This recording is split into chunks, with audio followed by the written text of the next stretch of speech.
There is no one single piece of liturgy that haunts me more during my entire life than the words of Unatana Tokef that are said now on Rosh Hashanah, and they'll be said again on Yom Kippur. The theme is awesome.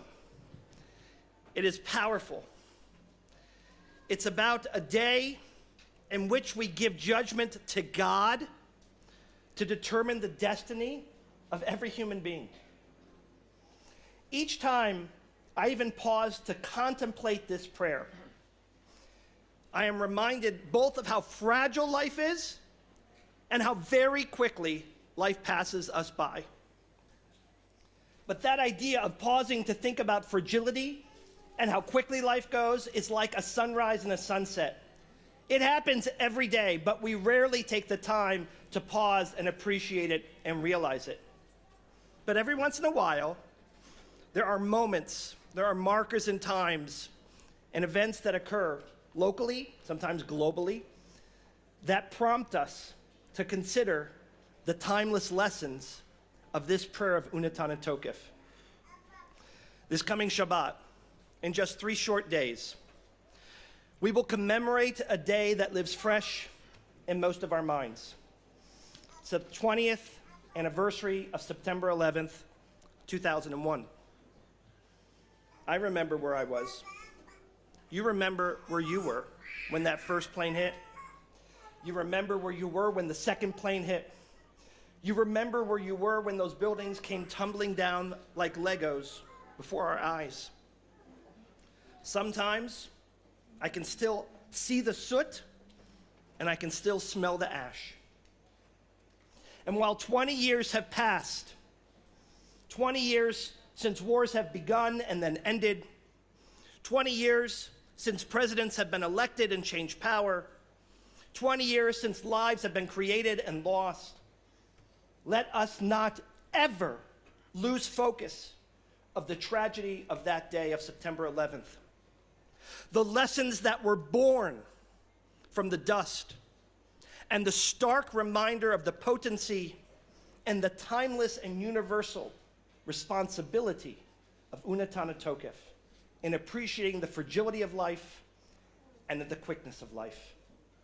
In that spirit, we offer this Unatana Tokef to the memory of all of the souls that perished on September 11th and the souls that perished as well in their journey to honor them at that site. Who took a day off on September 11th, 2001? And who went to work? Who was held up in a traffic jam? And who showed up a little early? Who boarded a flight, having missed a plane the day before? And who canceled the trip because of a family emergency? Who worked on the 26th floor of the South Tower? And who worked on the 104th floor of the North Tower? Who was late to the towers that day because of a teacher's meeting? And who made an appointment that morning with a broker at the World Trade Center? Who perished by fire? And who by falling debris? Who by smoke? And who by jumping? Who escaped? And who was led to safety? Who ran away from that building?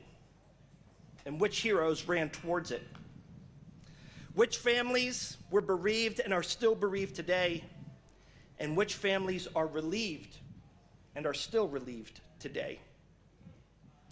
Who died in the line of duty? And who spent days and nights searching for her?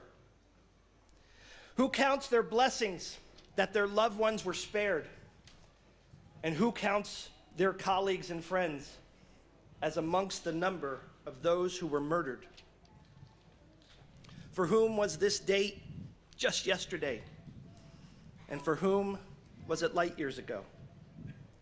Who vowed never to forget?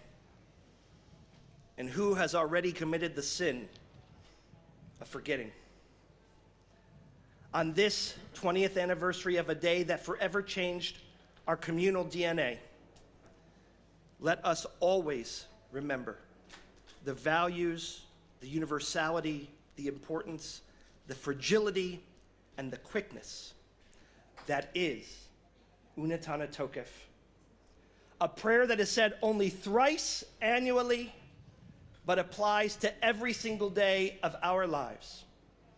Let it remind us to always kiss our loved ones goodbye, to never hang up the phone without saying, I love you, to maximize each and every single day to our very fullest potential, to live without regrets, and to realize the potency of Unatana Tokef this day and every day.